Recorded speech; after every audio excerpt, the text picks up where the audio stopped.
people. Come on in, everybody.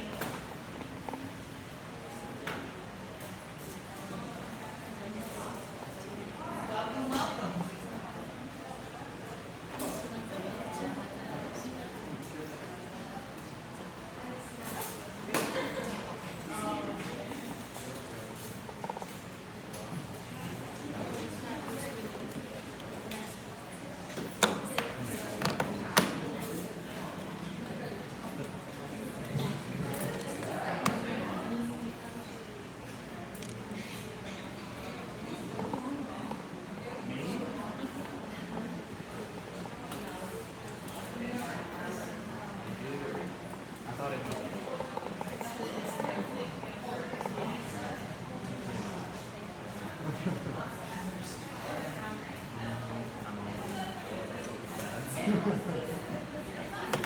That's why they call them dads. They don't last. They're not free. You make a mistake and you're supposed to be fat and say, "Hey, God, next week it's okay." Because bad clothes, you know? You might want that. I was inspired by your name. Yeah. This is because I'm really sad. Let me know. Kevin, Ready to go? we're gonna start grooming. Ladies, we're gonna start. How many of you want to be artists that work on movie sets or TV sets? So this will be a really good class for you because it's gonna give you some really great insight on how you act when you get there. There's a lot of stuff that is, unsaid that nobody will ever tell you, that you just kind of have to know. You live it, you do it, you make a mistake, and you just carry on, So I'm just going to kind of go over some stuff that I feel are like rules that you should adhere to as a makeup artist. A lot of these things about attire are basically going to be for you women because a lot of women make really bad decisions wearing clothing to set. So that's what I'm going to start with. I find it best that you don't wear like tank tops or sleeveless items when you're in a makeup trailer, because there's nothing uglier than seeing somebody's arm fit in the morning when you're getting makeup.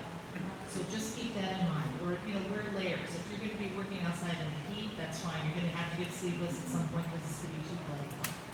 So just keep that in mind. Wear layers so that you can remove things as the day goes on. That's always a good rule of thumb anyway on any movie set, because you never know what kind of terrain or where you're going to be working. Make sure you always have your rain gear with you. Boots, work boots, because if you're outside, and that's another thing, always wear closed-toe shoes. It's very important because of the equipment that we work with. There's a lot of dangers involved on the movie set, and a lot of times you're walking around in the dark, and if you're in open-toed shoes, you could definitely get hurt. So that's one of the main things. That's why it's a rule basically that you don't wear open-toed shoes on the movie set. Ladies, please do not wear really low-cut tops, especially if you have large breasts, because cleavage is really something that is distracting. The guys are already distracted enough. If they see a young woman walking around with ginormous boobs floating around, they're going to get all screwed up and probably hurt themselves. So just keep that in mind. Try to keep yourself covered up and be ladylike and be professional and, look nice at work. And I can't stress, it's kind of hard to tell you guys when you're at school what to wear, that you should be, dressed like you're going to work, because a lot of times you get your clothes messed up. But always dress, not like you're going to an office, but dress appropriately. If you're working on a movie set in a stage, you're going to be clean. You're not going to get filthy unless you're doing blood work or something like that. 9 times out of 10, you're not going to be doing stuff like that. So, dress appropriately. Like, this is kind of how I always go to work. Dress nice. If you always wear black, nothing ever shows anyway, so you're pretty safe. But, always try to look business-like when you're going to work. It's always it's just much better. People, take you seriously. If you've got a lot of hardware in your face and you've got lots of tattoos and stuff, that's fine for all you're doing years of music videos. But it's not something I suggest that you look like when you're going to a movie set, because a lot of times it makes the actors very uncomfortable. You might think you look really cool and groovy, but it does make them uncomfortable even if they're hip. They just want somebody that's normal, because they don't know how they're going to turn out if they think they're too freaky. keep that in mind too. I think that's pretty much it for dressing. You know, like I said, have your rain gear, always have a hat and sunglasses and bandanas, especially if you're out like someplace where it's really dirty. You might always want to have a bandana like in your back pocket or something because you might want to cover your face up at some point. I've been on a lot of locations where we actually had to do that. Like you even have to wear a dust mask or put bandanas on. I mean, I have pictures of myself completely encased on set. I have like a hood on, I got a big thing around here, I got an umbrella, and all you could see were my eyes. And like, this much of my eye peeked out. Because it was so windy and so dirty that, you know, it's just how you gotta keep covered up. Even when at night, but you just can't wait to get in the shower because it's so nasty. So that's why I say, you know, keep a lot of clothes with you, be prepared for anything, because especially, I don't know where you're gonna, you never know where you're gonna be working. We're on location almost all the time. And, you know, like in New Orleans, it can be freezing cold in the morning, and at, you know, at 3 o'clock in the afternoon, it's 90 degrees and so humid you can't breathe. So you kind of have to have that layer thing going on. I know you think this doesn't have anything to do with set etiquette, but it's something good that you want to know, just, you know, so you have a baseline for where to start. The next thing I think is really important, in fact, this is probably the most important thing that you'll ever have to know. Know who drives your makeup trailer. And make sure you're really nice to them, because they're going to take care of you. In fact, be nice to all the Teamsters. Hopefully you'll have nothing but really nice Teamsters, but they are the ones that keep the movie company rolling. If you're nice to a Teamster, you can have anything you want, because if you need something, where do you go? You have to go to a Teamster to ask them to go get it for you. So make sure that you are on really good terms with all the Teamsters, especially the one that takes care of your trailer. Always try to keep your trailer nice. You know, don't leave trash everywhere. These guys, not only do they take care of you, but they probably take care of 3 other trailers. And it's really hard, and if they have a crappy job, try to keep your trailer tight. You know, at least get the trash in the trash can as best you can. I know sometimes when we're in a hurry, we make a big mess, but just try to keep it, you know, nice and tidy. We always do. I've never had any problems. The Teamsters always love me and my team because we always, you know, we're kind to them. We don't treat them like crap. And I've heard horror stories about people who are just so mean to them. And I thought, well, you are nutty doing that, you know? Why are you going to do that? So just keep in really good terms with your Teamsters. If you believe me, it's going to be the most important thing you ever do on your movie set. And if you don't believe me, just try it once without doing that. In the morning, you kind of have to remember that we are the first people that the actors see in the morning. We're probably the last people they see except for the person who drives them home. So we are going to set the tone of how their day goes. So don't bring your trash to work with you. If you're in a bad mood, if you're having an argument with your boyfriend or your girlfriend, leave it in your car, leave it someplace else. Do not bring it into the trailer. Do not discuss with them your personal life. In fact, they probably don't want to hear anything about you. They want to talk about themselves. So just keep that in mind. Eventually, you know, if you're on the show long enough and you get to know people, that's one thing, if you become friends. But just kind of remember something. I don't think they're ever really going to be your friends. They're going to be your nice acquaintances. You know, but you do want to have a good rapport with them because you're going to be very close. You're going to take care of them. You touch them. You know, you're constantly fussing with them. So, you know, make sure that you have a really good rapport, that you are, have a good, how do I say this? Well, just, don't get your trash to work with you. Just always be in a good mood. You know, set the tone, make sure everything's nice when they come in. You'll be able to figure it out, Susan. You can tell when they come in if they want to talk to you, if they don't want to talk, if they want to run lines. And, check around the trailer to see what else is going on, because a lot of times your actor might be talking and chattering, and the actor next to him is trying to, read lines. So if you can avoid chattering back to your actor, that's just one less voice that the person next to them has to deal with. Because there's a lot of times where I've actually looked over at my other makeup artists who are chattering to their actors and say, the star is running lines. That's a day clear. Don't do that. I did it to her one time, I remember. But, that's, yes.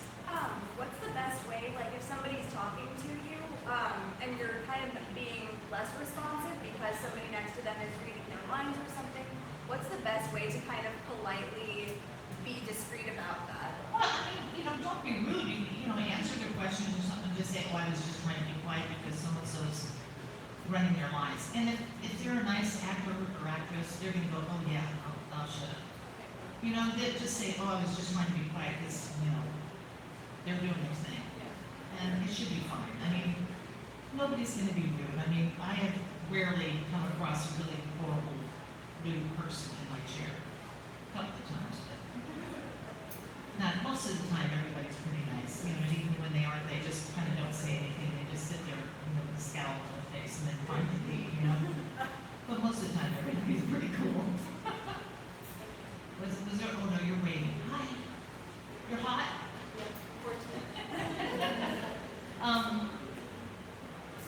I think I pretty much covered that whole area that I'm going to talk about.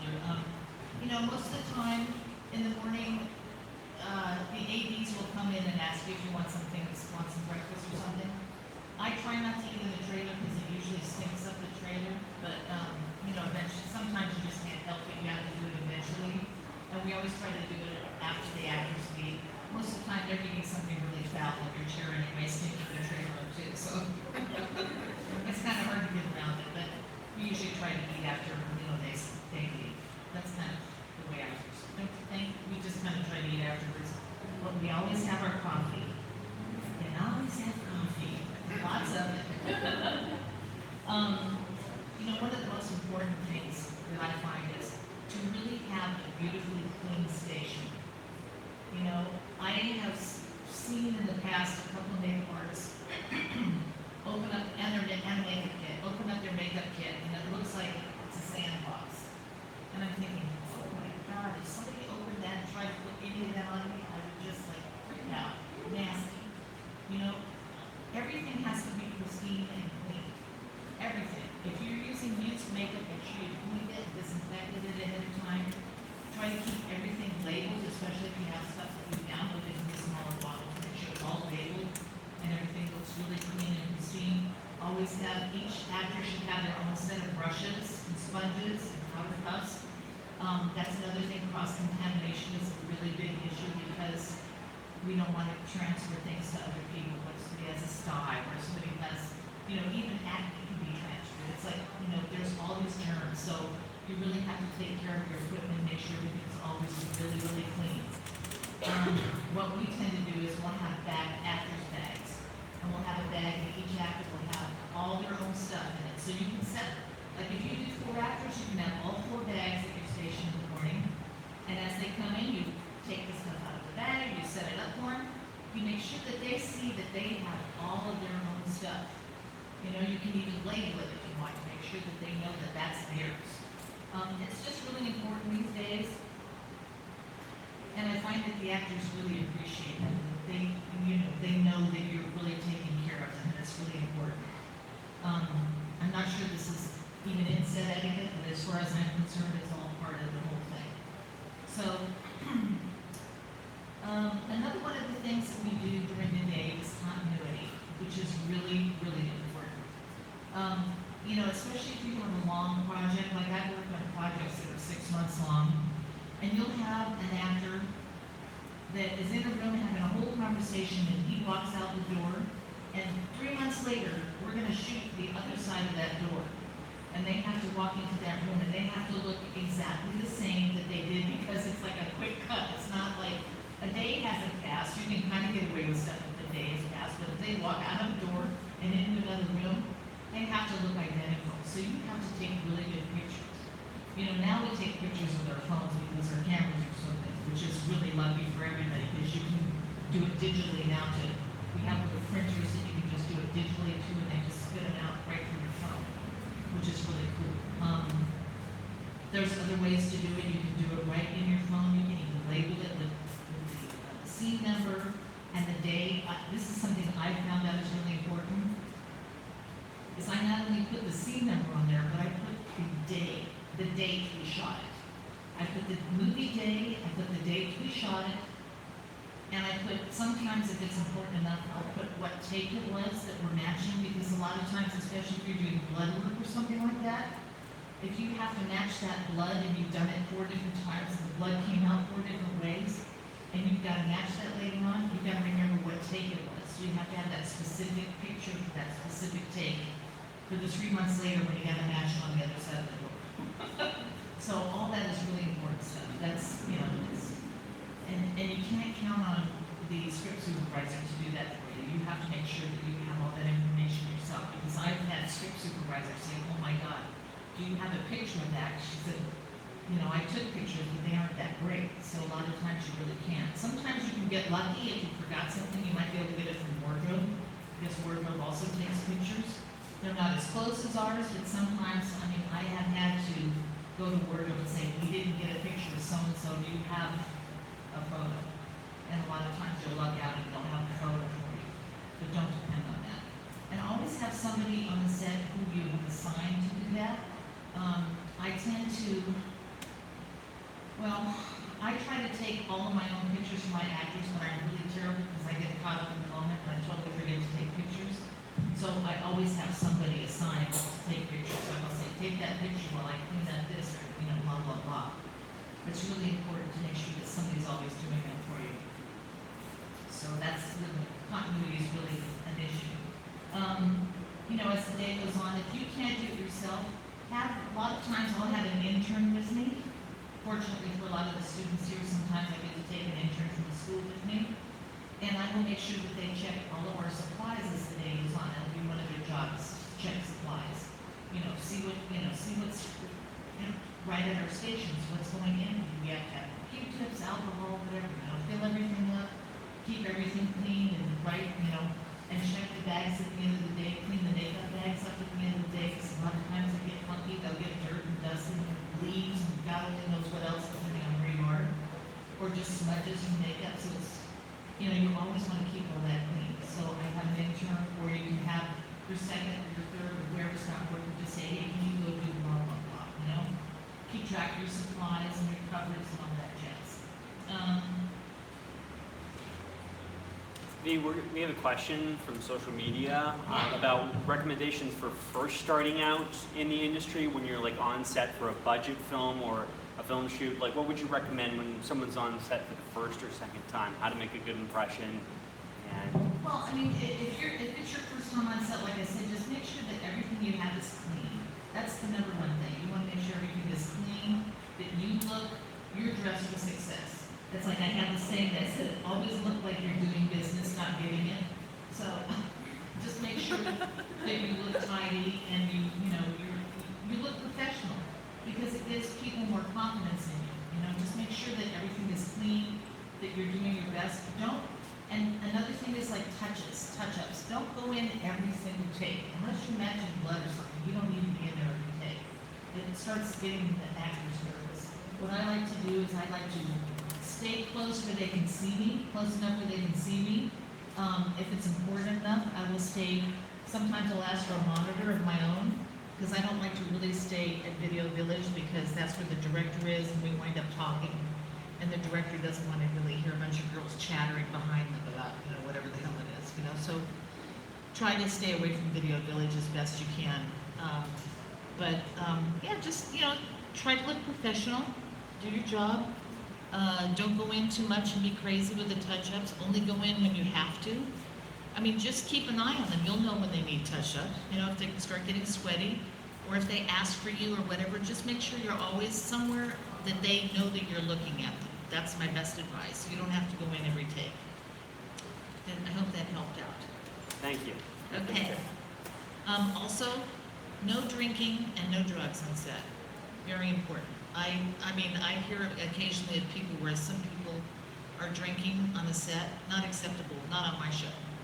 I don't need somebody that's bombed walking around and, you know, being clever. It's just not, and I know it happens, and I just, no, not acceptable. So you want to stay away from that. It's one thing if it's the end of the night, and even then you don't really want to do it, because a lot of the studios have rules about that, and you can't get fired for it. So, it used to be back in the 70s and 80s, you know, the prop truck, they had a full bar on it, but that They don't have that anymore. Those days are long gone, believe me. I think I pretty much touched on all that kind of stuff. Let's talk about when to go in for touch-ups. I said don't go in excessively. A lot of times, you know, they'll call last looks. I really hate it when they call last looks. We should be professional enough to know when it's time to go in. I like to go in when the actors are just sitting there doing nothing. I like to go have them ready. You'll kind of, and this is something you learn as you start working, you'll be able to tell when they're getting close. And I'll go up to my actor, I'm gonna say, I'm gonna do a touch-up now so they don't have to wait for us, because we don't want them to wait. We never want them to wait for us. Because you get in there and they start going, makeup, get out of there. But I'm not done, I don't care, get out of there. Do it before they even get to that far.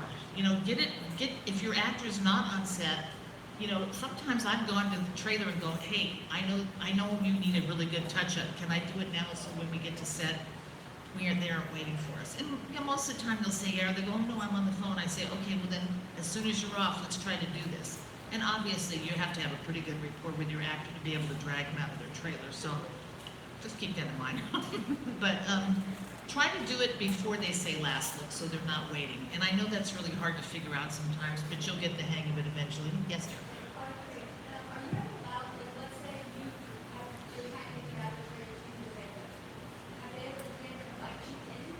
Oh yeah, you can go in. So yeah, I mean, I've gone in and done that. Yeah, because maybe they're on the phone and they just say, "Can you do while I have this conversation?" Because most of the time they've got their earbuds in and whatever. Anyway, so that's definitely possible.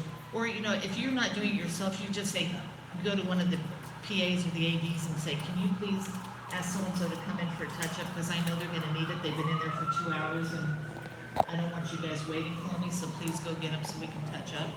So it's like I said, you'll start to learn when to do all this. You know, if you know that if you've had an actor that's been off for a couple hours because they haven't been in the last couple of shots and you need to touch them up, try to get them into the trailer beforehand or let them come in, you know, hopefully they'll let you come in and make them up if they don't want to come in. So you just kind of have to figure that out. It's something you'll learn as you go along. Okay. Cleanup at the end of the night. Cleanup is really important. A lot of times, you know, they won't come in, but some of the guys, I've learned, even though they don't think they have a lot of makeup on, they have enough on that if they don't take care of it themselves at night, they're gonna start getting breakouts and stuff. And you know what, if you set it up the first day, that they're gonna come in and they're gonna get their face massaged, and they're gonna get really good smelly stuff, and you're gonna get a little soul massage, and they're gonna get a hot towel. Believe me, they'll be back every night because it just makes them feel good on their ride home. So just try to, you know, make sure you have all of these things. We usually put lavender in our towels, and we have a towel warmer. You can, you know, put them in the microwave. And this is just something that will make them feel better, and it helps give a good rapport with your actors right off the bat. And sometimes it's really something you want to do with the girls. You know, they just say, oh no, I'm going out to dinner, I want to keep my makeup on. And a lot of times I'll just say, well, can we just take that big heavy foundation that we've been packing powder into all day long? Can we just get that off, you know? Well, can you put something back on or whatever if they're going something? I'll just say, well, let's just get that off and we'll put a little tinted moisturizer on or something so they look pretty, or cover up your spots if you have any. But we just don't want them to leave with anything heavy on. And if you have people in prosthetics, it is very important that you take care of their skin. You've got to get those prosthetics off, you've got to soak their skin, you've got to get moisturizer, you've got to get vitamins, you've got to take care of whatever it is that they need, especially if they're wearing these things repeatedly. You're going to have skin irritation problems, so you really have to do your best to take care of their skin, especially when they're wearing prosthetics. Yes, sir? Well, sometimes you can get little vitamin ampules, or you just get serums. Especially, you know, it depends on, you know, their skin type and stuff. You might not have it right away, but if you notice they start having troubles with their skin, there's some that calm down redness, there's some that boost, you know, oxygen, there's all different kinds of things you can put on the skin to make it better. And there are things that you can put on before you do prosthetics as well. There's a lot of serums that you can put on underneath prosthetics that are not oil-based, that won't, you know, make it come up. And I found a few of them. I don't know them off the top of my head, but I have used them because really, you don't want to just rape their skin, everything before you know, and I know a lot of times if they're really excessively oily, you have to clean them off with a good astringent. I don't like doing it with alcohol, but I'll use like the Kiehl's Blue Astringent, and it's kind of like nice and strong. But even after you do that, if you have like a water-based serum that you can put on or something, there used to be this stuff years ago called Master Shot, and they actually made it up until last year, and they finally stopped making it. But I used to put that on underneath my prosthetics, and it worked fantastic, which was just kind of like a gel serum. But there's all kinds of stuff that you can use still. If you look around, you can find something. But like I said, that's really important for the prosthetic wearer. And a lot of times, if you have somebody whose skin is really getting sensitive, you might suggest, if they can all do it, you might suggest to production to have them like work Monday and Tuesday, take Wednesday off, and do Thursday and Friday. Just try to do that so that they have a break, because what might happen is if they're really getting irritated, it might get so bad that they can't shoot them at all. So, if they can get a break sometimes in that, it's probably, worth it to try and get a little healthier. Well, you talk to your ADs and just say, hey, we're having a skin problem here, we really need to pull back, give them a day off, give them a half day off, do something just so their skin has time to recuperate, because you don't want them to start getting, welts in their skin and have raw patches and you can't do anything, And if you have people wearing contact lenses, don't try to do them yourself, you guys, and don't get the crappy ones that you buy online. Send them to an eye doctor, because now you're going to have a high-priced actor with something in their eye that is not made for them. And the production can afford to do that, because they're going to have to insure these guys anyway. So try to get, make sure that they go to an eye doctor, get their eyes measured, have the eye doctor get the contact lenses for them, have them make them, or at least get the measurements so you know what you can purchase, if there's such a thing. I didn't even know, because I always have mine made. But especially, it's one thing if you're doing Halloween and you all just want to pop those things in, but when you have an actor that's going to be in these things for 14 hours a day, you do not want to put something in their eyes that's not made for them. You want to make sure, and you want to make sure that you have a tech with you. If they can't afford a tech, then you got to find out exactly how to take care of them and how to clean them and what to do and how much eye drops to put in them, etc., etc., etc. So make sure you have, some sort of training, or find out, at least call an eye doctor and ask them, if they can't give you a tech.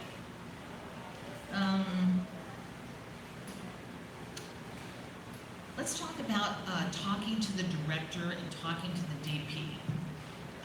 It's really important that you have a good rapport with the director. I have always felt that as makeup artists, we are literally the director's tool. We're bringing their vision to life. So it's really important for us to have a good rapport with the director, and be able to go up and say, hey, what if we blah, blah, blah, or how much blood do you want in this area? Do you think this is gonna happen? Will we be seeing this? And they'll say, well, I don't know, maybe we should talk to the DP. Now, the director of photography, a lot of people are always afraid to go talk to the camera guys, because some of them are real snooty, sorry boys. But it's really important to have a good rapport with your director of photography, because he can make you look really bad if you don't. And the actors aren't gonna like that either, but they can really help you too if you say, hey, I'm having a real problem, we have a giant zit, and I know we don't have any money for CGI to get rid of it at the end of the show. Can you light her so that we don't see that, or put her in, turn her head, set up the shot so it's a little this or that, or just tell them, if you're having issues with the prosthetic, just say, hey, we're having issues with that. If they say, don't worry, I'll make sure I clean it up in post, that is what most of them are going to tell you now. Don't worry, we'll deal with it in post. Don't let them do that, because that'll compromise your work. What if they don't deal with it in post and you wind up looking really bad because of it? Don't ever, take something to the point where that it's going to be okay, they'll deal with it in post. There's been times where I just give up and I just say, oh, well then hell, let them just fix it later, I don't care anymore. I mean, not very often, but there's only so much you can do. You have to learn what battles to fight. But try not to ever have to have that happen, that they have to fix something you've done in post. Try to make it look as perfect as possible. But if you just can't, or they don't want to give you time, then just say, and what I do too is I'll go to the script supervisor, who is the ultimate continuity person, and I will say, so-and-so, this happened today, this looks really bad, this does not match. I just want you to make a note in your script notes so that later on when somebody at Daily says blah, blah, blah, you can say, oh, I was told about this, you were told about this, and such. So that's something really good to know. You can always tell somebody if you're having a problem. And they'll, at least make a note of it on the production report that I was notified that this was not happening. And, so that's really something good to know. Also, where do you sit when you're on set? Where should you be? Like I said, a lot of times, I've been on shows where we've had 40 makeup artists working, okay? We do not want 40 makeup artists sitting on set with their little chairs and their books and all their gadgets and doodads.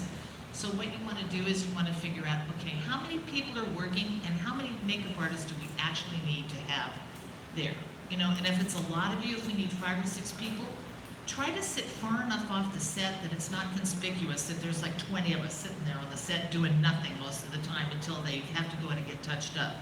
Try to, stay off to the side, but close enough that you can go in and do things. If you feel that it's important to have a couple of you up close because maybe we need a couple of people closer, but you've got your backup crew, they can stay further off the set and you can move around to make sure that there's somebody close by at all times.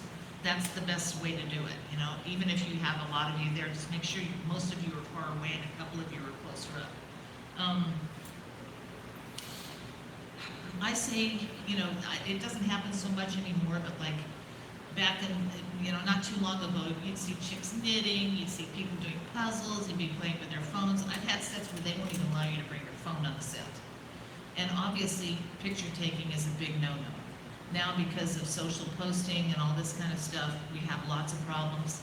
There will be many times where they will tell you that nobody is allowed to take pictures on the set except for the designated person. And many times you'll have a badge on your crew badge. They'll have something there that'll say that you can take photographs. Yes. So for continuity then, would it be smart to bring it out like a regular camera? I used to carry both, but I have to carry so much stuff most of the time. I just said screw it because my phone takes such good pictures now. I don't even worry about it. And there's apps that you have right on your phone that you can write on it, which is even more, efficient. So on my last show, we were writing right on the photograph what take it was, what scene it was, what day we shot it. So it's pretty efficient. I know there's cameras that actually do that, and if you want to carry an extra apparatus, be my guest. But I almost don't do it anymore. I kind of almost phased a camera out totally. The only time I'll ever do it is for like background, where we'll take a camera and we'll shoot lots of background pictures. Or we'll go and shoot set pictures with the background in them so we know where they were. Because a lot of times you'll have to match background and you won't have the same people. So we just like to have reference shots of where they were and who they were and what they kind of look like. So if we have to replace them, we can make them look enough like that person.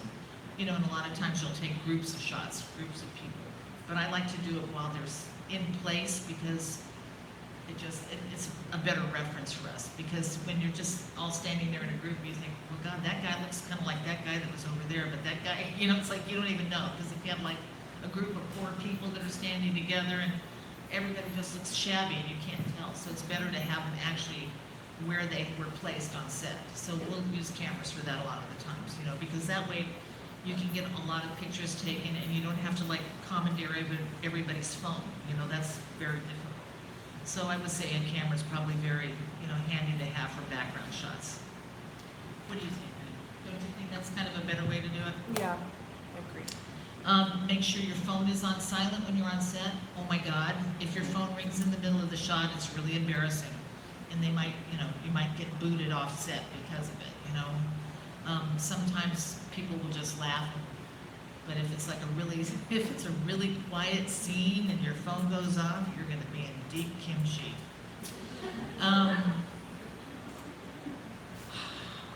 Try to learn who does what. I think it took me 20 years before I could figure out the difference between a grip and an electrician, what they did and what kind of equipment they carried around. And I never really knew what the hell a gaffer was. So or a best boy. Best boy, what's a best boy? So, you know, try to look these things up and try to figure out who does what and what they touch, and figure out the difference between set dressing and props. A prop is something that the actor touches. Set dressing is something that's just sitting on the set, you know, and usually props will always remove those items from the actor, you know, at the end of the scene so that they don't get lost, because it's something that they've touched and they're always going to have that. So just as a rule of thumb, just try to learn everybody's job a little bit so you know, what everybody does and what you're supposed to touch, and please don't touch anything you're not supposed to touch. Don't move any lights, and don't try plugging into big gang boxes of plugs because there's a whole bunch of outlets there and you need to charge your phone. Oh my gosh, no. You know, if you want to do that, go ask an electrician or somebody to help you with it. Just don't plug in, you know, because you could blow up the whole place. And if you smoke cigarettes, please do not come back into a makeup trailer immediately after smoking a cigarette. Make sure you wash your hands, make sure you clean your breath. There's nothing fouler than sitting down at a chair and some makeup artist comes up to you smelling like cigarettes, especially if you don't smoke. And it's such a big thing now, especially in California, and most actors. I mean, I've been on sets where not one single person was smoking, and then all of a sudden you'll see somebody smoking over in the corner, and everybody goes like this. What? They're smoking? Or then I've been on other shows where it's like everybody was smoking, and I'm thinking, this is so gross. And it's like, in this day and age, there's like more than half the crew was smoking. It totally grossed me out. And I thought, is it because I'm from California and I'm working in New Orleans and they're just all, you know, drunks and cigarette? You know, I don't know. I don't know what the heck. But it's like, it's bizarre. You know, you'll be on sets where nobody will be smoking or everybody will be smoking. But just don't do it in the makeup trailer. And if you smoke, don't stand outside the makeup trailer and smoke, because the minute you open the door, there is something about it, it just sucks right into the trailer. I don't know why, but it does. It just sucks right into the trailer, stinks up the whole place.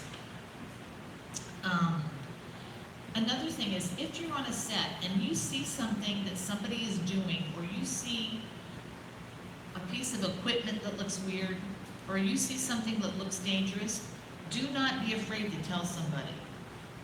Right now in California, we, as members of the union, we take safety classes. And if you don't take these safety classes, you aren't allowed to work.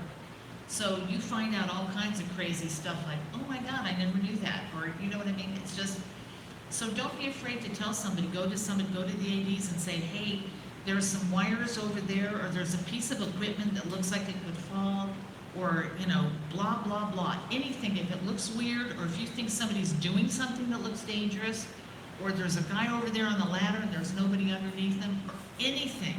Because God forbid somebody should get hurt on a movie set, because usually when it happens, it's really bad. So, you know, like I said, if you see something that looks dangerous, just tell somebody. You're not gonna get in trouble. It doesn't matter. Or if you think that if they ask you to do something that you feel is too dangerous, just say, no, you know what, I don't feel comfortable doing that, you know? Because there have been deaths on movie sets because people did things that they shouldn't have been doing, or they felt uncomfortable about it. And right now there's like a big movement for that not to happen. We have a big movement also, like when you work over 14 hours, our new contract just says now the company has to put you up at a hotel that night. There's all kinds of new rules and regulations just because we've had so many, you know, deaths with people driving home tired, and we don't want that to happen anymore. So if you have a problem with that, and go to your department head, just say, hey, you know what? I worked 16 hours today and I have a really long drive home and I really am tired. Do you think you can get me a place to stay? And I say yes. Do it. Yes.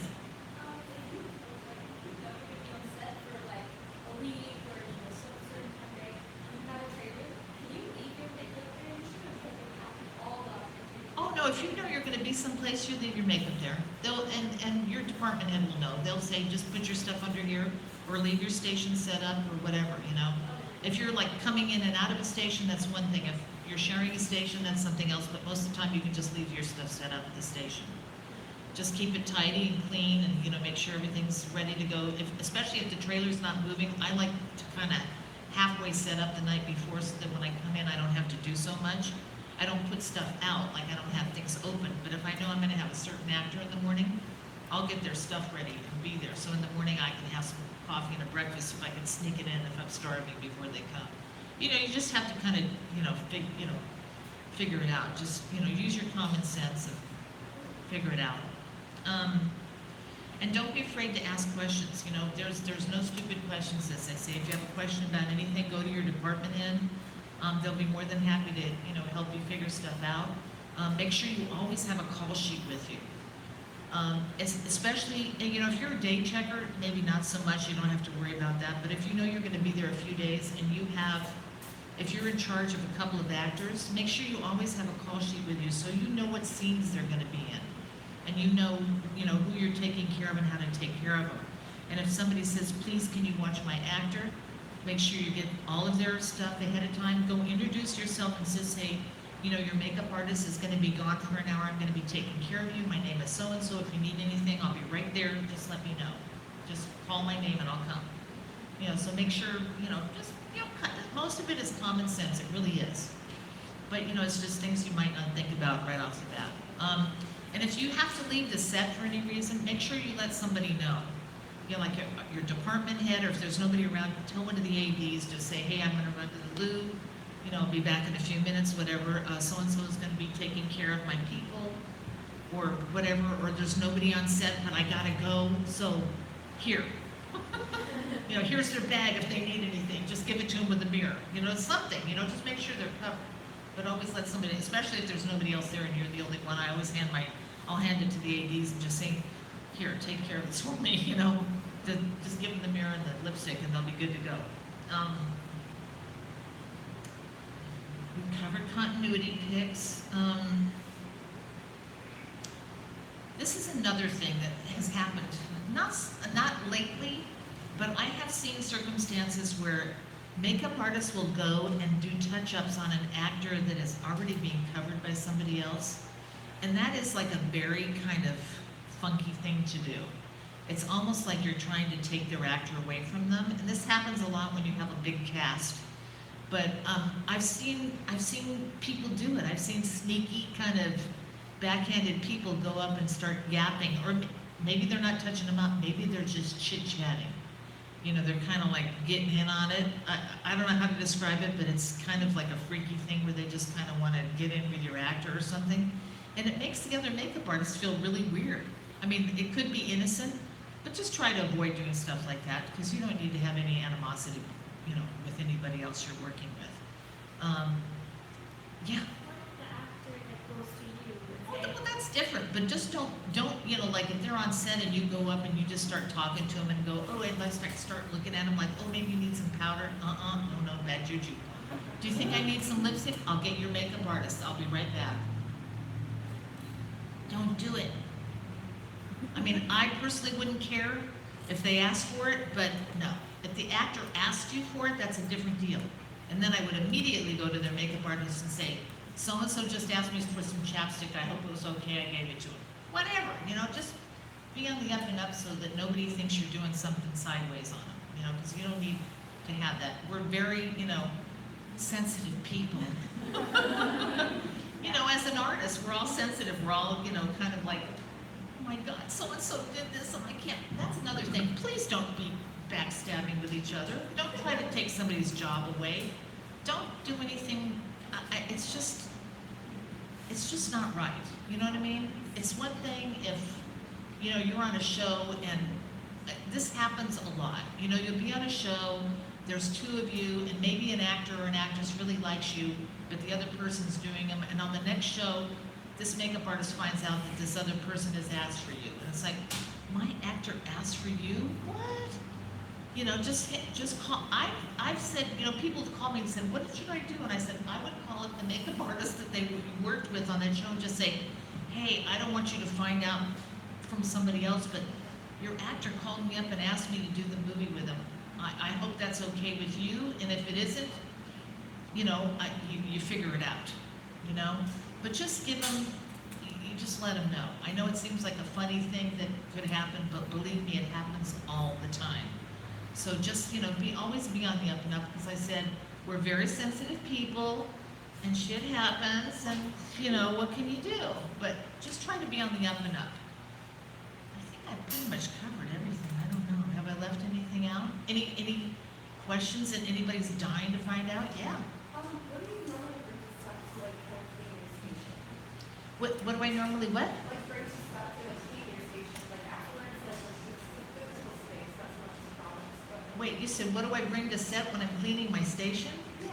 Oh. Or just like, Well, that's two different questions, isn't it? If you're bringing it to set, it's not gonna be at your station. I'm confused.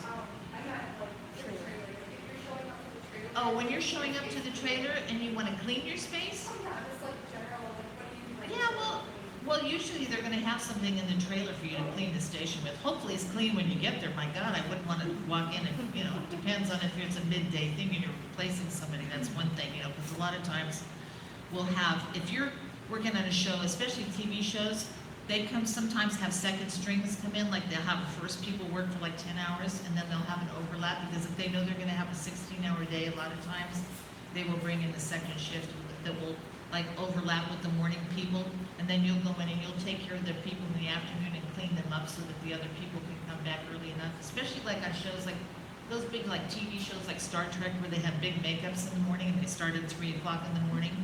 There's a lot of times where they will do that, where, they'll have a second shift come in. But, if the station isn't clean, you just, you can use alcohol, you can use, try not to use spray stuff unless you've got some nice Myers or something that's like, not caustic. But there's always gonna be something in the trailer to clean the station off with. And we usually always have set-up towels. And if it's like a show that doesn't have enough money to have all the real proper stuff, you can always use paper towels. They'll always have paper towels, because we'll have those at the sink. So there's, just normal stuff. We have two questions from social media. Sure. One is, what if an actor or an actress is totally against the work that you're working on and constantly wanted changes? How do you handle a situation like that? If an actor is like... What? How do you handle an actor who's kind of resisting the choices or... Well, first of all, that actor and you and the director hopefully will have worked out what they're supposed to look like, and you'll have a pretty good idea what they're supposed to look like. If they don't like the products that you're using, that's another thing. Then just say, okay, well, if you don't like that product, let's switch to this. Or, the director said this is kind of what they would like you to look like. Should we talk to the director? Put it off on the director. If you have a question, just say, let's talk to the director about how he wants you to look. If you know for a fact that the director wants them to look that way and they don't want to look that way, well, it's not you doing it. Just say, hey, I'll make you look however you want, but the director wants you to look this way, and I don't want to get in trouble when we go to the set and you don't look right. So let's just have a conversation. I'll give him a call right now and see what he says. And if he says you can look that way, great. I'll make you look however you want. But that's kind of what I do. If they don't like it, talk to somebody else to get the answer. Fantastic. And what's your take on jewelry on set? If someone likes to wear jewelry, should they not wear jewelry on set? Or I think minimize? jewelry's fine as long as it's not really loud. I know girls that wear bracelets all the way up their arms. But like I said, a lot of the facial piercings and a lot of that stuff is really not a good idea. I mean, we don't need to have all that facial hardware at work. If you're doing music videos, wear anything you want. But on a movie set, try to keep all the facial hardware down to a minimum, and the gauge thing is really becoming big. It's like really unattractive most of the time because people don't really know how to do it properly or have nice gauge jewelry. They just have like big U-bangy ears. It's really unattractive. Either cover it up with hair or something else, but it's just not appropriate for set. Thank you so much. Yeah.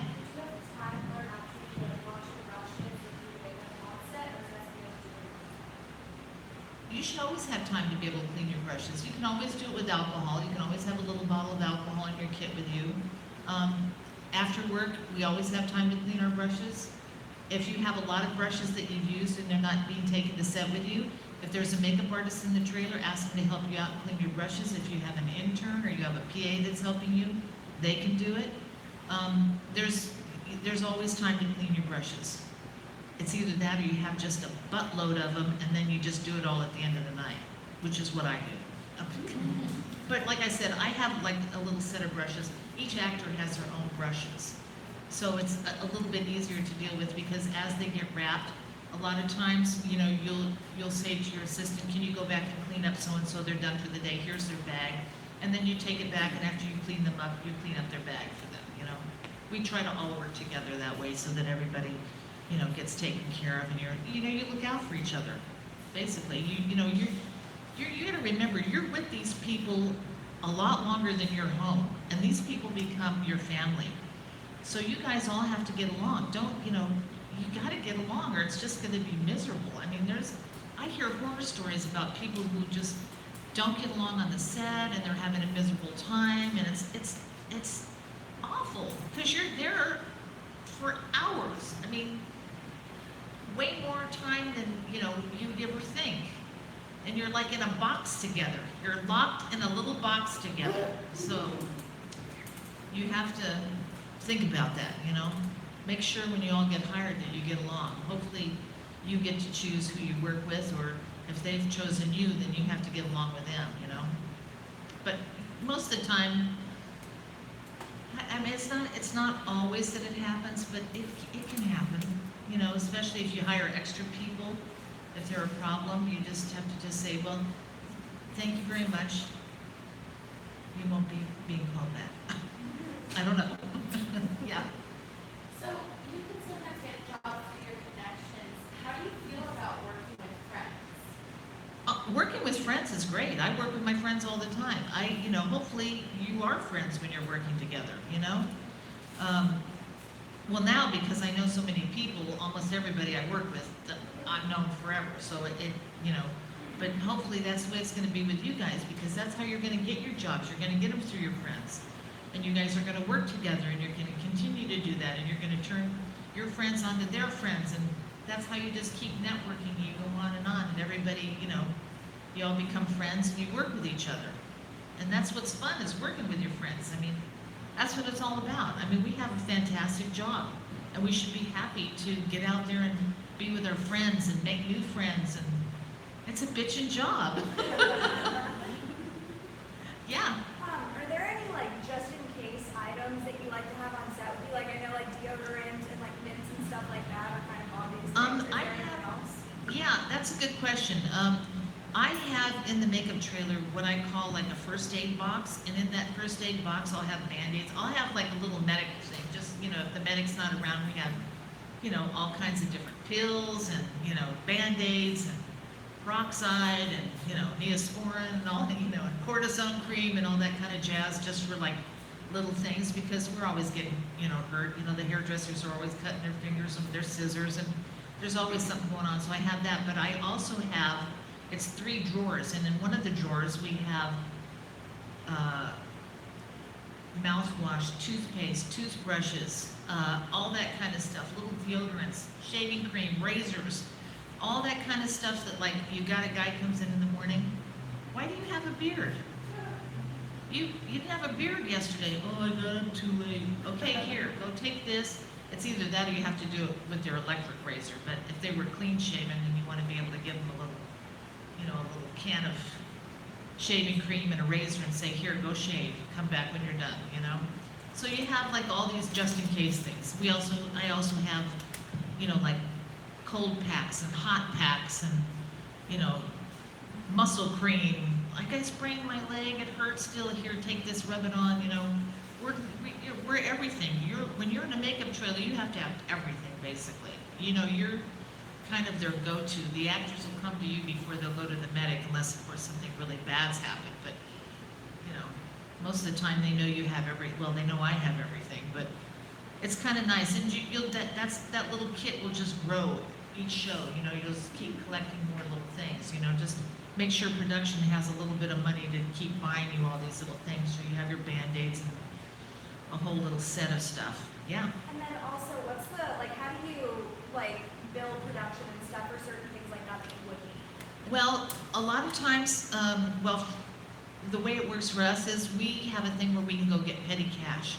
Because a lot of times you can't, there's certain things that you don't buy at the makeup supply store, or you're on location and you can't buy it, and you have to go to a drugstore.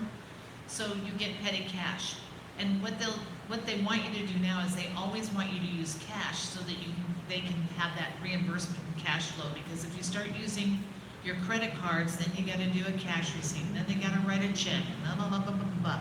So it's always good to have like a little petty cash envelope that you can get from them to buy little incidentals like that. You know, so that's what we do mostly. It's like, you know, I'll get like a $500 float at the beginning of a show, and I'll go to Target and we'll get all of our little toothpastes and, you know, all, because the actors are always saying, I didn't brush my teeth, you have a toothbrush, you gotta give them a toothbrush and a little toothpaste and a mouthwash, and you know, I need some dental floss, and do you have those toothpicks, and what about breath mints, and blah, blah, blah. So you gotta buy all that kind of stuff. You know, and don't buy it yourself. Make them buy it for you. Yes? What's the difference between petty cash and kit rental? Kit rental is what you get for what you bring. That's something that's like built into your, like, let's say, now they make you, yeah, petty cash doesn't have anything to do with your kit rental. A kit rental is something that you, when you come in, you want this much an hour and you want this much for your kit. So let's say they're giving you $25 a day for your kit. That $25 a day is your rental for your equipment. And it's not for expendables, it's not for any of that other stuff. It's for your kit, it's for your tools, your brushes, the stuff that you already have with you in your kit. If you have to buy anything special for the show, you either do it through a PO or you do it through petty cash. And in other words, it's like if an actor wants something that you don't have in your kit, like I want this specific foundation, then you go to production and say, so-and-so has requested these items, I either need petty cash or I can go somewhere and that will take a PO, can I get this okayed? And they'll just say yay or nay, and then you can go back to the actor or actress and say, I can't get this okayed, what do you want to do? And if they say, well, can we figure out something else, then you figure out something else. But most of the time, production will let you buy something special for your actor or actress, you know? And then, when the show is over, then you keep that and you have that in your kit too. Yeah. What would you suggest for beginners, our rates? Well, it just depends on the show. I mean, I remember when I started out, I would work like 16 hours a day and it was $100 a day. You know what? It's still $100 a day. I don't know why, but that's the going rate, kind of like when you start off. But, $250 a day is nice if you can get $250 a day. You got to get at least, what's minimum now? Like 11. 11? I think they just changed it to 13. Okay. Last time I checked was 11. Okay, well, my gosh, you want to get at least that for crying out loud. But, a lot of times, I'm telling you, it's like $100 a day. And you can say, okay, it's $100 a day for 10 hours. After that, but you can't even do that anymore because that's not even minimum wage. So you can say, I'll do $100 an hour for 8 hours. After that, I want overtime. And then you just build that into your thing. You just say, and I want I want $50 a day for my kit. I want $100 a day for my kit because I'm doing blood gags, I'm doing this, I'm doing that. I have all the special equipment that you don't have, blah, blah, blah. So that is kind of where you can make stuff up. If you have hair pieces that you're renting, you can rent them hair pieces, sideburns, mustaches, beards, all these things are all different prices. Yes? This kind of adds on to it. I was just gonna ask what you recommend if you're getting started and you want to eventually get a union. Do you take no-paying jobs or credits or? You take any damn job they offer you and you don't care if you don't get paid. Because what you want is you want experience. And the only way you're gonna get experience is by doing the job. I did tons of free jobs when I started off. And you know what? That's where you're gonna meet more people. At that free job, you're gonna meet somebody else and that guy's gonna give you, that guy might pay you. Then you might do another free job, but then you're gonna meet a whole bunch of more people. And as long as you have a good attitude going in and you're happy to be there, it's like you're paying to get job experience at that point. When you're doing it for free, it's almost like you're paying them to get job experience. And you have to have it. You have to have job experience. You're not gonna learn how to do your craft unless you do it. So if you have to do it for free for a while or every other job or whatever, go for it. Because you're gonna meet somebody that's gonna give you a job that is gonna pay you eventually. And just get in there and do it. As long as it doesn't cost you anything, just say, yes, I'll do it for free, but you have to buy this, this, and this. You have to buy my Kleenex, my powder puffs, you have to buy all my supplies. I'll do it for free, but you gotta buy my stuff that I'm using, that I don't have, that gets thrown away, whatever. You have to buy the expendables, you have to do this. And a lot of times they go, okay, well, at least I have a receipt for that, you know what I mean? I can do that. And do Yes. they ever put that in writing? Pardon me? Do they ever put it in writing, Put what in writing? what you're gonna buy additional for the? for Do your- they or do you? No, production. I don't think that's necessary. You give them a list of what you have to have, and you get it okayed. And what'll happen is you'll probably go to you'll go to your beauty supply. They'll call up production, say, this is what they have, can I get this okayed? And then they'll say yes. And then they'll give them a PO number and they'll buy the stuff. That's kind of usually the way it works. Yeah. For like low budget productions, are you required to bring your own tables, your own lights, and your? God, I hope not. I've never had that. No, I mean, but a lot of times on low budgets, you might not have any of that stuff. You know what I mean? It's kind of groovy if you have like a little portable makeup kit or something, or a makeup station. But most people don't have that. But if you don't, they have to. They'll have at least a table for you. You know what I mean? And the mirror might be optional. But if you have a hand mirror in your kit, I mean, the actor's obviously gonna know they're on a low budget movie. So you just have to make the actor feel as comfortable as possible with what you have. Yes, Nate. Kind of adding on to that, how often should you bring your own makeup chair? Because I've heard that there have been times that like a makeup artist will get to set and they don't have a makeup chair and they didn't bring their own. Should you just have like a backup with you in case? If you have a makeup chair, yeah, bring it. I have one, but I don't need to. I used to have my own hydraulic makeup chair that I would rent to them because I wanted to make sure I had one that pumped up high enough because I'm tall. And most of the time they only had like hair pump up chairs. It's probably maybe 25 years ago they started having them with extensions on it because there were so many of us that bitched and complained about it. But now sometimes if you get on a show and the chair doesn't pump up high enough, you can get the carpenters to make you a pedestal to put the chair on, which I do actually quite often. And sometimes the makeup artists at the end of the show, they're just going to chuck them, so they keep them, so they always have that pedestal. And you'll know right away if you go into a show and your chair doesn't pump up high enough, you go into your garage and you grab that pedestal, throw it in the back of your car and bring it to work with you. And have the Teamster put that under your chair for you. Have the Teamster. Just remember, the Teamsters are your friends. They will take care of you. The Teamster will go get the riser made for you. They will do anything for you if you're nice to them. They love coffee in the morning too. And if you have a nice coffee machine, you can make them a really nice coffee. You be nice, take care of them. They will take care of you, trust me. No more questions? I have one more question Okay. from social media here. So someone had a question: does each actor get their own makeup bag on a set? I'm not really sure. I understand that question. We, like I said earlier, yes, we like to have like little makeup bags for each actor. Sure. And we'll carry them around with us. We got like, we go to the set, if we have a big cast, we look like pack horses because we'll have, like 5 of those clear vinyl bags hanging off of each shoulder. And then we'll have a big giant set bag that we bring just in case. We need something else, So yeah, everybody pretty much, they don't have to. I mean, if you're on a low budget show and you have like 3 actors and that's nothing special, you can have like little bags inside your one bag, just to keep their stuff separate. It's more or less for the actors. I mean, if you know what you used on each person, then you can keep it separate, but most of the time, they have their own bag. Sure. And then at the end of the shoot, do you like consolidate all of that back in one bag? At the end of the shoot, what I do is, if I know they're gonna do pickups on a show, I will keep those bags separate and I won't even put them back into my stuff. I'll keep Right. all that stuff separate and keep it Awesome. until the show comes out, and then I'll disassemble all those bags. Awesome. Thank you so much. But that's, I have a lot of stuff. Most people can't do that. But what you do is, when you have your actors, this is another thing as part of your continuity, each actor is gonna have like a makeup sheet with the profile of what they wear. And then when you change their makeup, you put scene number next to it, you put what your actor or actress had on, what eyeshadow they had on. You do that for your men as well. You can attach a photo to that and keep that separate. What is the best lipstick that you use for a show that has a lot of stuff? Like, is it never just less stuff? what's the best lipstick you can use for kissing scenes? Well, you know, they have all those lipsticks now that don't come off, but you know, most of the time, if you know they're gonna do a kissing scene, make sure they're wearing like a natural colored lipstick.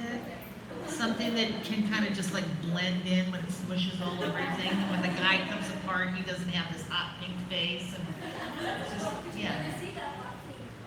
Well, I mean, you know, they have all those, you know, lipsticks now that don't rub off, but I mean, it's gonna be pretty stupid looking if they're there smooching and she comes off with her hot pink mouth on it. I mean, you gotta take that into consideration. I mean, obviously, if they're gonna be smooching and she has hot pink lipstick on, it's probably a comedy, so it's gonna be okay if he's all messed up. But yeah, you just take that into consideration. You figure out if you know there's gonna be a lot of kissing in a scene, try to just say to your actress, hey, I think we should wear blah, blah, blah, or maybe you should have chapstick on in this scene, babe. You know, whatever, you know? Yeah. This is like the last question that I have, but just It's because okay. I've I'm not going anywhere. I've gotten different takes on this from different people, and this is something that like really pertains to me. What are your thoughts about like having colored hair and be like working on sets? I think everybody's pretty much used to seeing colored hair. It's not so much of an issue. It doesn't bother me. It might bother some people, but you know, I would take into consideration where you're going and what you're doing. And if it bothers somebody, you know, if the people that are hiring you have never seen you, why don't you just ask them? Just say, hey, you know, I have colored hair. Is that going to be a problem for you guys? If it is, I'll, you know, make an adjustment because I don't want anybody to be uncomfortable. Yeah, simple. You know, most of the time they'll probably say, oh, no, it'll be fine. Or, you know, I don't have a problem with it, but maybe my actress is going to hate it. Wear a hat, I don't know. Just, you know, you can figure it out. But that's good. I mean, just ask, you know. A lot of times they'll probably be okay with it. It's just, you know, if you have like day glow hair and you show up with lime green hair, it might freak some people out. But, you know, just, yours is cutesy. I have Cruella de Vil hair, is it okay? You know, just let them know ahead of time you have, you know, a special look. Anybody else? Yeah, we have someone kind of asking a random question. Who wins Face Off? I don't know. We did it 2 years ago. Right. I don't remember. Great. Actually, we shot that, was it a year ago? Was it last year? Oh, And you there's know a what? current season as No, well, right? we shot 3 seasons 2 summers ago. So last year we showed 2 of those seasons, and this year we're showing 1 of the seasons. And I really don't remember, to tell you the truth. I'm not even lying. It was 2 years ago. Come on, I'm old. Yeah. I was just curious, have you ever had moments where you had a pretty good idea about what to do, and maybe there wasn't you weren't told what to do, and did you suggest anything, or you just keep your mouth shut? You know, funny you should say that. I did something on a movie I've never done before, but I took my chance just because he was a young director and he was nice and he was really cool. It was Mark Webb. I was doing this movie called The Amazing Spider-Man, and there's Rhys Ifans was only ever supposed to have like a patch of that lizard skin on his neck, and just a little patch. That was all they were ever going to see. And I said, God, that just seems so weird to me. It doesn't seem like he should have, you know, Rhys and I were always talking. I said, I'm going to put more on. He goes, yeah, I want more. And I said, well, doesn't it seem to me like every time you take this juice, when you come back, it would be harder and harder for you to get rid of it, or you'd have more leftovers and stuff? And he goes, yeah, that sounds good, you know? And I said, well, let me go talk to Mark and see what he says. So I went to Mark and I had my whole dialogue all worked out. And I said, hey, Mark, I said, you know, I was just thinking, you know, as he does this, you know, as he starts taking this serum and stuff, it just seems to me like he would have more than just this little neck thing. There would be other things being left over in certain scenes that you can see that he has to kind of hide and make it a little bit more visually interesting. And I went on for about another 30 seconds, and Mark looked at me and he goes, V, he says, are you trying to rewrite my movie? And I went, no, I was just thinking it might be kind of a good idea, that maybe it made a little bit more. I was like, and he goes, it's a really good idea. we don't have any money to do it. I said, I don't need money. I'll use all the other pieces from all the other guys that we've already done. Because we had a whole scene where we had a whole group of policemen that turned into lizard guys. So I basically figured out all these really cool makeups to do to Reese. I Frankensteined them together. I took all the other pieces from all the other actors and started using them to put on his face. We did a whole thing on the side of his head, it was somebody's cheek. I mean, we did all this stuff. I had one of my makeup artists ventilate a hairpiece, Anne Marie Curley, who's awesome. She ventilated a hairpiece that went all the way around it so it looked like his whole head was, you know, like partially done. And we did all these makeups and he was so excited and Reese loved it, so it was really cool. I got to do all these really cool makeups on him that were actually came out really beautiful. And then Sony put all their really crappy CGI on top of all my makeup jobs and ruined everything. But I have the pictures and they are awesome. I have the pictures and they were beautiful makeups. And they did wind up doing one piece for me at the end of the movie where he's like naked on top of the building when he's kind of coming back and being the lizard guy. Legacy made me a back piece. It was like a big spine piece. But all the rest of it was either transfers or big silicone pieces that we had had on all the other policemen, and they were just all puzzled together like Frankenstein, because the whole idea was when he came back, it was all swirling and mutating and doing stuff. So it was really cool. It was fun to do it. And when we did the one makeup of him for the rooftop, there was actually 4 makeup artists working on him at once because he had his whole body going. So we were just trying to get him done as quickly as possible. So I've got all these awesome pictures of like Bill Corso and who else was with me? Chris, who just won the Oscar for what was it? Chick with the baseball bat. Oh my God, I can't think of the name. Come on, guys. There was 5 Suicide Squad. Thank you very much.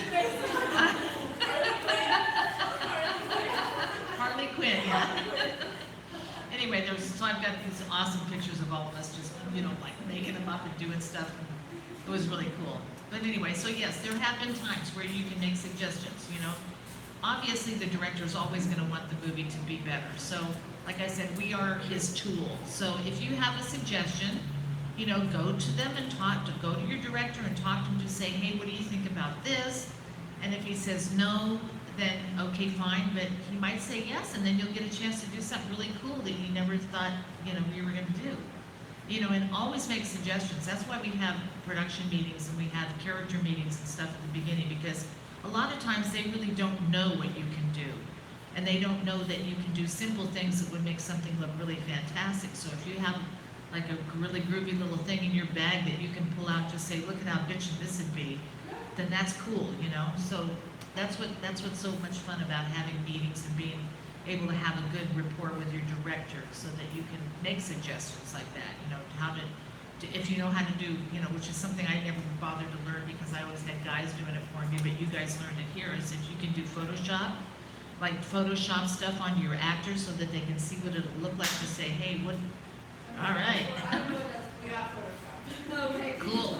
But Photoshop is a really great tool now to redesign your actors, to add things to them, to show your director what you can do. And if you can make groovy little things, something simple, if you can pull some transfer pieces out to help, whatever, anything that you learn here that is another little trick in your bag is like so cool to have, That's why it's good to try to learn as much as you can. A good makeup artist isn't somebody that just has powder puff and blush in their hand. They know how to do everything. A makeup artist for a movie business has to know how to do it all. And there's a lot of people in our business that only want to do beauty, that's fine, but you're never going to have those movies where you get to do all the fun stuff. Like on the Hunger Games, we did every single type of makeup that you can learn, from high fashion avant-garde makeup to people getting killed and torn up by weird dogs and all kinds of crazy stuff. Blisters, and I did every single kind of makeup there was, tattoos, we had it all in that. So that's the kind of thing you want to be able to do it all. You don't want to have to call in a specialist because you don't know how to put a mustache on, and it happens, believe me. So, you learn as much as you can possibly learn while you're here. You get all that stuff. You have all those tricks in your bag. You want to be able to say that, yes, I can do that.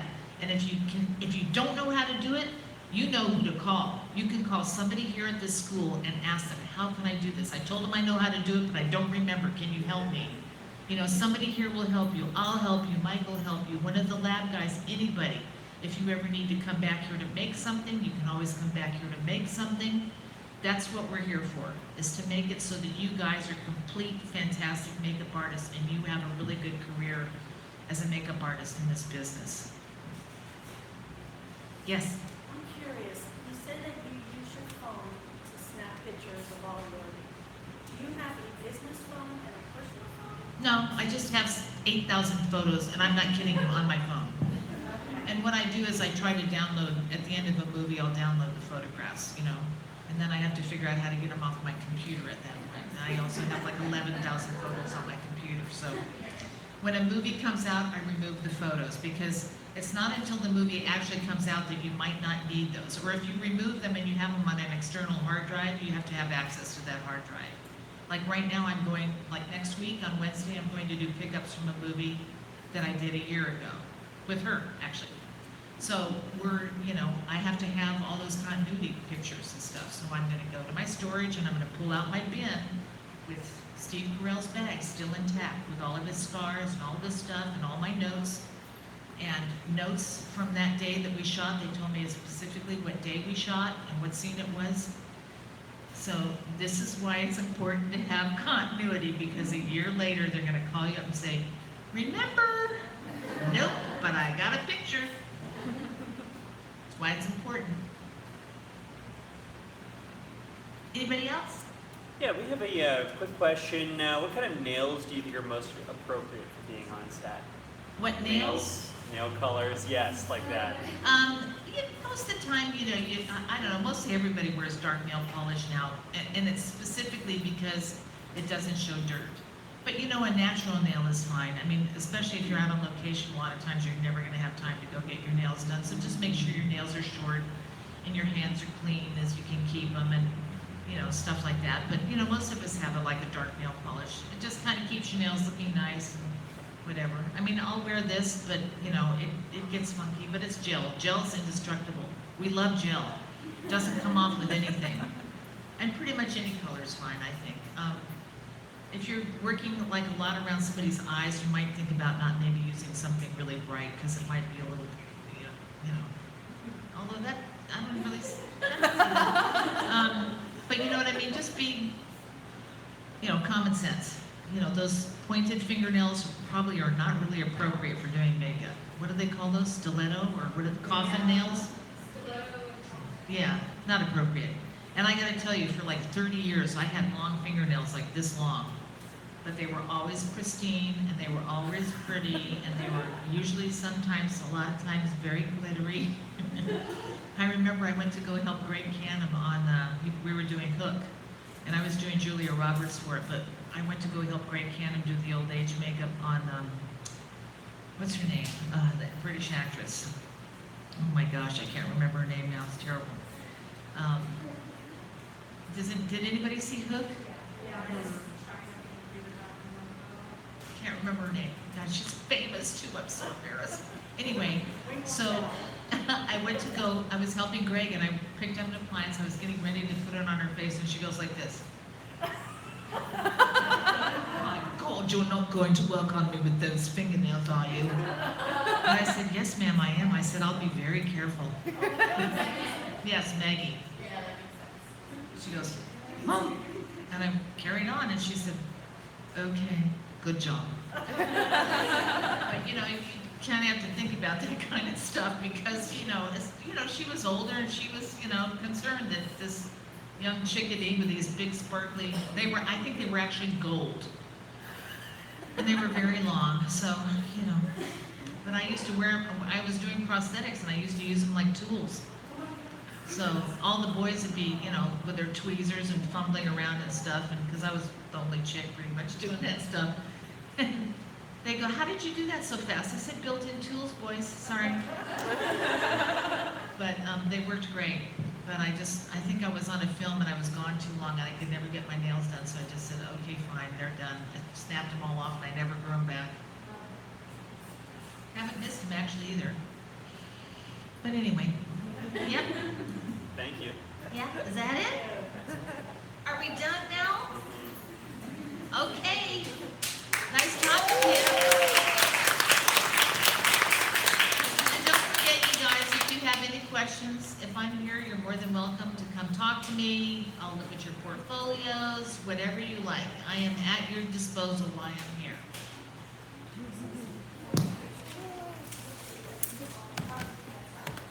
Thank you. Went great. I got it. Excuse me.